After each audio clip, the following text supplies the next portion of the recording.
Stock market experts are sounding the alarm, claiming that we are in the midst of the largest bubble in history. Investors have piled into high-risk assets such as real estate, technology companies, and even Bitcoin. Assets valuations are relatively inflated, says Jerome Powell, the current Fed chair. The cryptocurrencies that are essentially speculative assets that are hazardous and they're not backed by anything. Many people feel that the market troubles began with the Federal Reserve, the United States Central Bank. The Federal Reserve is in charge of all money in circulation. This covers all of the cash in your wallet as well as bank accounts. In the event of a financial emergency, they can print more. The Federal Reserve of the United States has kept interest rates on loans as low as possible for the past 2 decades. They also purchase bonds, flooding the market with cash. The Fed's bond portfolio balance has risen to about $9 trillion, an all-time record. What's occurred is the balance sheet has become more of a policy tool, says Roger Ferguson Jr., former vice chair of the Federal Reserve. The Federal Reserve is leveraging its balance sheet to improve results. The Fed's activities pushed the market to new highs, but some Fed officials feel the bond buying program should come to a stop as soon as possible. The Fed's bond portfolio is expected to shrink by $2 to $3 trillion over the next few years, according to analysts. Markets would be stabilized as a result, but there is a risk of a recession if the Fed withdraws its emergency support too rapidly. The key challenge is hiking interest rates enough, tightening policy enough to contain inflation without sending the economy into a recession, says Greg McBride, a senior vice president and chief financial analyst at Bankrate.com. The Fed's history isn't always on its side. So, how did the Fed come into possession of roughly $9 trillion in assets? And can they sell them without causing the economy to collapse? But first, let me welcome you to our Smart Stocks Academy channel. Be the first to know when a new video like this is released. Hit the like button, subscribe, and click the notification bell next to it to be the first to know when a new video is ready. And with that, let's get to the topic.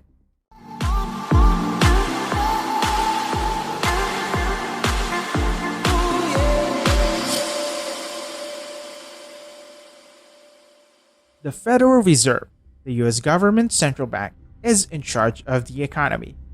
The Federal Reserve was established in response to a grave crisis. In 1907, there was a financial crisis. We did not have a central bank, and a huge research indicated that having a central bank that could produce more currency during times of stress was a part of what we needed to avoid future crises. The Federal Reserve has frequently demonstrated that it is ideally positioned to be the first responder in the event of a shock. The federal fund interest rates is the Fed's most critical instrument. Right now, the Fed funds rate is between 0 and 0.25%. That's the lowest they will go. Interest rates that are close to zero were quite unusual. Essentially, the Fed sets the rate at which banks borrow money from one another overnight. All other rates the consumer pays, such as mortgage rates, home equity line of credit rates, and automotive loan rates, are derived from that short-term rate. But in the end, all rates are set by banks and the market based on the Federal Reserve's short-term overnight rate. In the midst of extraordinary financial conditions, central banks around the world have kept interest rates low to spur further growth. Bankers in the United States have been adamant about not employing negative interest rates. Instead, they've used tools like the bond portfolio to provide economic stimulus. They use a balance sheet to keep track of their spending. A balance sheet is something that every bank has.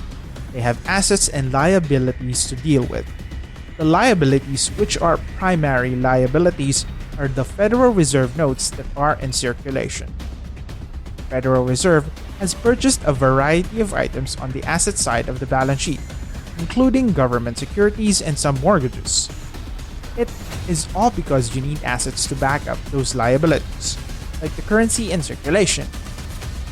When the financial system starts to fail, the Fed has the capacity to generate more money.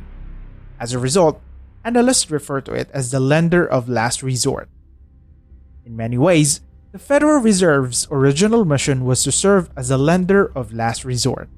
We didn't want a central bank at first because we were concerned about the concentration of power, but we needed it. So we might as well have set it up in a way that provides for monitoring and responsibility. The Federal Reserve did not employ the balance sheet for much of its century-long history. It had a balance sheet of around $750 to $800 billion on September 11, 2001, which was the greatest it had ever been. Dr. Ferguson resigned from the Federal Reserve just as the housing bubble burst in 2008. During that time, concerned real estate investors began to pull out of the market as a whole. To avoid the financial system from collapsing completely, Federal Reserve Chair Ben Bernanke authorized a large-scale bond purchase, causing the balance sheet to rapidly rise. It was dubbed quantitative easing by the experts. Quantitative easing was a method of attempting to increase credit creation, and the underlying concept was that by stockpiling safe assets like as treasuries and agency mortgage-backed securities, they might encourage even more permissive lending conditions and increase economic activity. Bonds are purchased by investors in order to create a modest but guaranteed return. U.S. Treasury bonds are among the safest investments available, and they are also known as risk-free investments. The majority of mortgages purchased by the Federal Reserve are conforming mortgages, which are in a very deep and liquid market. Many traditional investors advocate for a portfolio that includes both bonds and stocks. When the Federal Reserve enters the market, however, it takes these secure bonds and reduces earnings for everyone. Investors will be more likely to put their resources to work in ways that boost private innovation as a result of this. Holding a nearly $9 trillion balance sheet has contributed to this environment, where a lot of money is flowing into risk assets, and we're starting to see some crazy things. Companies that don't have much of a business or are able to go public in 2020 and especially in 2021 and raise a lot of money. Those companies eventually collapse. A large number of investors will be left holding the bag. The Fed's purchasing habits have grown to be relied upon by the markets. However, by placing the Federal Reserve at the center of efforts to deliver money to businesses in the spring and summer of 2020, we were able to create an overall situation in which we were able to do substantially more to support some really vulnerable financial intermediaries. So, if you are a huge firm, regardless of whether you were a very creditworthy or less creditworthy large corporation, your ability to raise money by issuing new debt over the last couple of years has been nothing short of amazing. Non-traditional assets, such as securitized mortgage loans, were taken on by the central bank. This has sparked debate among some. The Federal Reserve sent a warning to markets that the time had come to reduce the size of its balance sheet. Day traders were thrown into a panic as a result of this. Emotions subsided with time, and the balance sheet stabilized. Ben Bernanke's plan had worked, and stock prices were at all-time highs. Before alarm indicators emerged again in 2019, the central bank began to carefully unwind the balance sheet. Strong market conditions at the conclusions of the decade gave the Fed the confidence to start letting its bond expire. They didn't get very far before economic growth really slowed drastically, and they had to start decreasing interest rates again, Greg McBride says. In the middle of 2019, unemployment was at a 50-year low, and no one had heard of COVID. The pandemic prompted yet another round of bond purchases. The Federal Reserve has removed saved treasury bonds and mortgage-backed securities off the market once more. They also established credit facilities to purchase municipal and corporate bonds. That was a new thing the Feds did this time around, Roger Ferguson Jr. says. Following a sharp drop in the stock market, the 2020 bond purchase program drew investors back in. Holding such a massive balance sheet of roughly $9 trillion has led to this situation where a lot of money is moving into risk assets, and you started to see some crazy things, according to Greg McBride. I think a lot of excitement for things like Bitcoin or even NFTs have been fueled by this ultra-low rate environment, where the search of return meant moving into risk assets. Major capital infusions benefited large enterprises at the expense of small businesses. the Fed just really did not have the right tools to help out small businesses, says Catherine Judge, Columbia Law School professor. And as we saw with the Main Street lending facility, which was supposed to help out mid-sized businesses, the Fed also didn't really have the right tools to support them.